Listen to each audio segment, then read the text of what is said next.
د تیرو څو ورځو داسې خیبر پښتونخوا کې سیلاب راغلی دی او هغې ډېر زیات نقصان کړی دی. بونیر، سوات، سوابی او پیر بابا کې ډېر زیات نقصان کړی. نه زیات نقصان یې په بونیر کې کړی دی.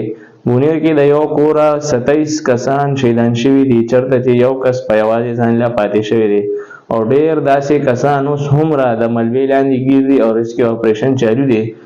دې نه علاوه پیر بابا کې هم ډېر زیات نقصان کړی دی. تقریبا د وخت مطابق 333 کسان شهیدان شوي دي او ډېر زیات زخمیان دي او سره روغ دي. خلک ورپسې ګرځي، اپریشن چالو دی. وزیر اعلی خیبر پښتونخوا دوره کړې وه او هلته فی کس زخمی دپاره 5 لاک او کم کسان چې شهیدان شوي دي دپاره 20 لاک روپو اعلان کړی دی. خو هغه پیسې آیا چې دې ته به میلو شي که نه، که وزیر اعلی صرف اعلانونه کوي. د دې نه علاوه خدمت فاونډیشن پکې ډېر زیات کار کړی دی او ډېر په وخت یې ځان رسولی دی او خلک یې ریسکیو کړي دي او امداد یې چالو کړی.